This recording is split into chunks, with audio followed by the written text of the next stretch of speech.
Hello, Timberwolves. My name is Mr. Huvis, and I'm your principal at Oakland Bay Junior High School. The month of November is Native American Heritage Month, and as part of our celebration of this month at Oakland Bay, we have asked you to submit to us pictures and/or videos that you want to share with the community, answering the question, what Native American means to me. At this time, I would like to share with you a picture sent to us by Leland Cooper. Leland submitted this picture to us, and in it, he said that this picture represents to him the inheritance of fishing that he received from his dad and his brothers. He let us know that when he goes fishing, he doesn't use poles, but rather a beach seine. He also let us know that this particular picture was with him on a boat with his dad when they went fishing for salmon last year at Teamsters. Leland, thank you for sharing this memory and what being Native American means to you.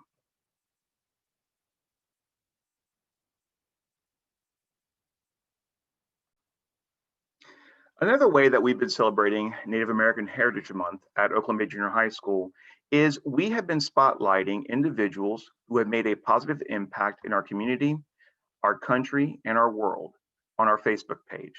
Starting on November 15th through tomorrow or today, November 30th, we will be profiling and have been profiling at least one person from areas such as art, literature, sports, music, acting, politics, and even an astronaut.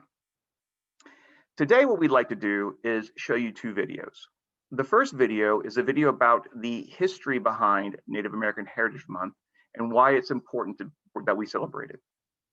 The second video looks at one particular portion of culture, and that is language.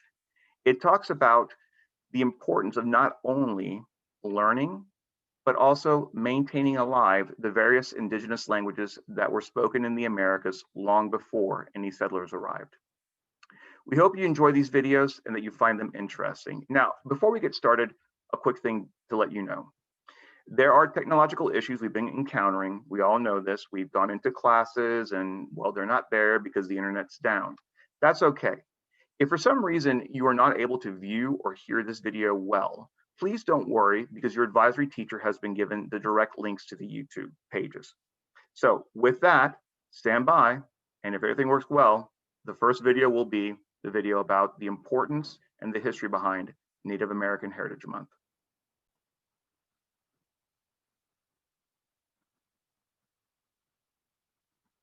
Yata, it's a great day to be Native. Today marks the beginning of Native American Heritage Month. While Thanksgiving tends to be the highlight of November and the holiday most closely associated with Native history, Thanksgiving is not the end-all be-all of Native American history. While we love turkey and football, we want to go beyond the festivities of the holiday because this month is an opportunity for the indigenous people to share their perspectives at a national level. It serves as a platform to acknowledge and celebrate the contributions of Native Americans and their achievements. But before we get into all that, let's take a dive into the origins of Native American Heritage Month. This national recognition of our heritage actually began as a day that was advocated by several individuals and groups as far back as 1914 to 1915. For instance, Red Fox James from the Blackfoot Confederacy traveled from state to state across the country on horseback to gain support for a day designated for indigenous people. Dr. Arthur C. Parker from the Seneca Nation actually convinced the Boy Scouts to adopt a day dedicated to the first Americans. On behalf of the annual Congress of the American Indian Association, Reverend Sherman Coolidge from the Arapaho tribe issued a proclamation declaring it an American Indian Day in May. These examples go to show that this month actually stemmed from the efforts of Native Americans over a century ago. Decades after the early 20th century, Congress passed a Senate Joint Resolution in 1986, sponsored by Senator Alan Cranston. It authorized and requested President Ronald Reagan to proclaim an American Indian Week, which he did.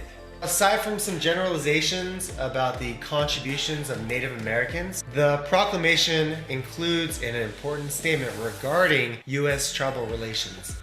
We look to the future with the expectation of even stronger tribal governments and lessened federal control over tribal government affairs. We look to a future of development of economic independence and self-sufficiency, and an enhanced government-to-government relationship that will allow greater Indian control of Indian resources. Up until now, we've discussed an annual day and a week acknowledging Native American heritage. But where did the month come from? Well, in 1990, a huge win was secured thanks to Representative Thalia Mavenga, who sponsored a House joint resolution authorizing and requesting President George Bush Sr. to proclaim a National American Indian Heritage Month. The joint resolution sponsored by Thalia Mavenga has some great language saying, whereas the people and the government of the United States should be reminded that certain concepts such as freedom of speech, the separation of powers in government, and the balance of power within government, all of which were found in political systems of various American Indian nations, influence the formulation of the government of the United States of America. And there's this quote, which is relevant to Wade and I on a personal level, that gives reasoning for this month, which encourages activities which provide positive benefits of enhanced self-esteem, pride, and self-awareness to young American Indians. Ultimately, Native American Heritage Month means whatever we make it out to mean. It can become a time to discuss concrete policy changes for self-determination or funding aimed to revitalize tribal languages. We can develop a deeper understanding of the history of different tribes. While that's important, us natives should also spend time at home with friends and families, including our clan members, asking questions, listening to stories, and at the same time helping with the needs of the community. This is our month. This is our heritage. So let's make it worthwhile.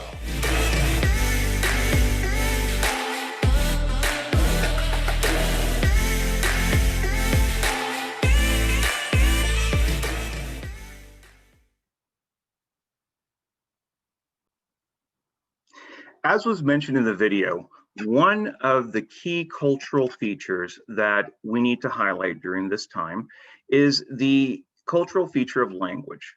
What many of us don't know is that there were hundreds and still are hundreds of languages being spoken in the Americas, both North and South America, prior to them being called North and South America. So I gotta tell you a little something about me. And that's the fact that before I got into this chair as your principal, I actually spent some time teaching languages. So language to me has always been something important. As a Spanish and French teacher, one of the key parts of teaching language is teaching the cultures and the traditions that go along with it. One of the things that we know in the study of language is that if languages are not used or if they are not passed on, they can disappear. We've seen this through history. In fact, there is a language you may know that has already disappeared. It's called Latin. Although it is used in writings and by some groups, there is not a major gathering or groups of people that use it on a regular basis, other than one small place, and that's Vatican City in Rome. So with that, and the fact that we know that language is an important cultural component that should be preserved and needs to be preserved, I'd like to share with you a video that talks about language from the perspective of Native Americans.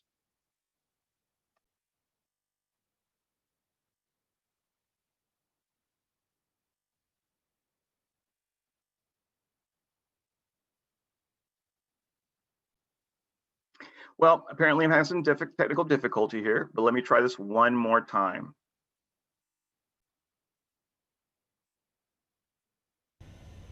Language. Dead. Not a lot of natives speak their native tongue. My grandma was in a boarding home getting beaten for speaking her language.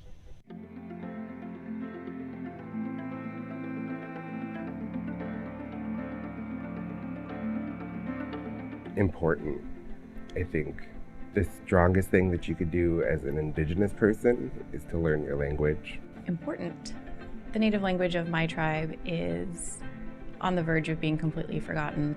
My grandmother grew up speaking that as her very first language. She unfortunately lived in a time where they were trying to remove that language, and so she would get in trouble in school for speaking it, and so in turn she didn't pass it down to my mom or to us. Vital.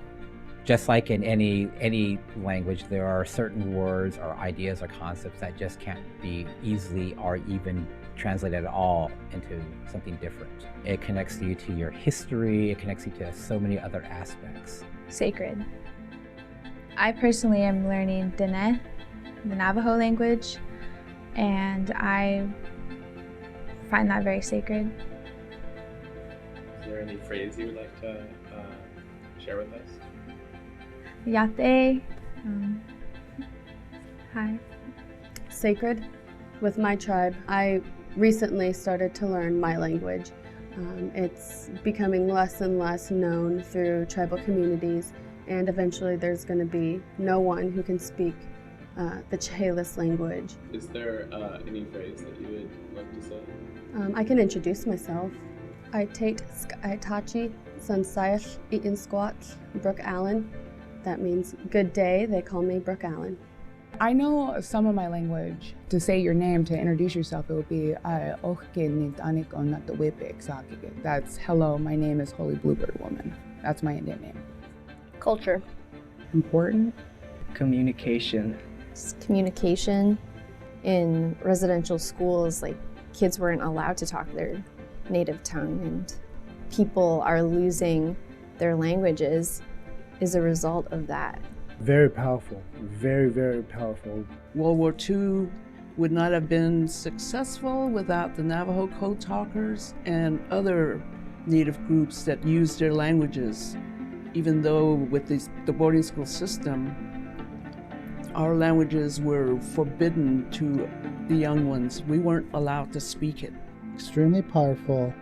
As technology advances, our heritage and cultures are fading away. I was robbed. I don't know how to talk my language. I wasn't taught. Forgotten. I've gone out to try to learn my language, but no one really knows it. Do you think if a language disappears, the culture disappears? I am afraid so.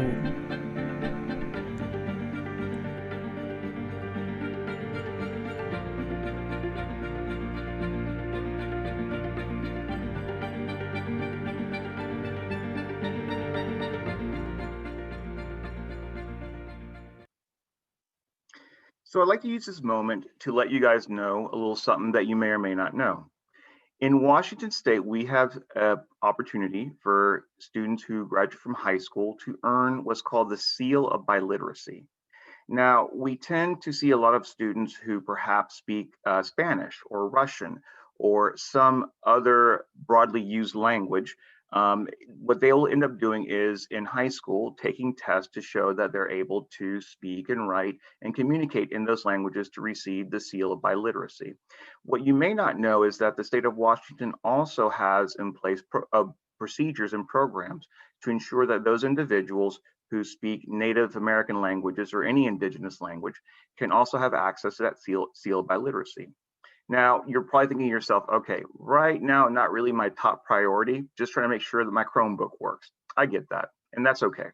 But as you start moving forward in your education, keep that in the back of your mind, because not only is it a good distinction to having your diploma, but you can also earn high school credit. And if you want to know more information about that, you can reach out to any of your counselors or to myself, Mr. Huvas, your principal, or Mr. Razi, your assistant principal, and we'll definitely connect you with information.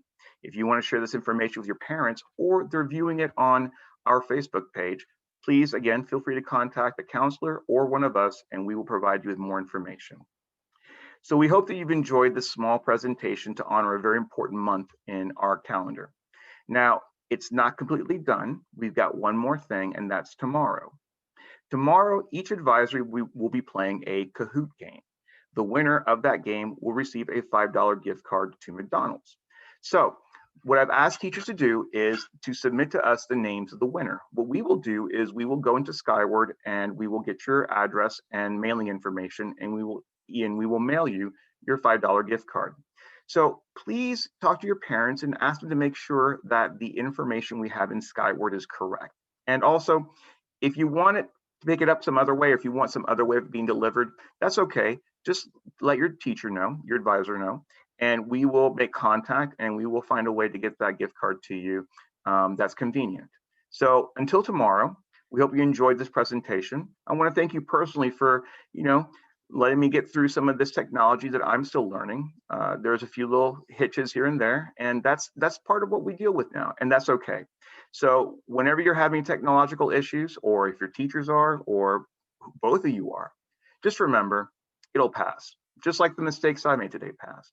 I want to thank you guys for not only watching this video and for listening to me, but also for being part of our community and for allowing us to be of service to you. Go Bay.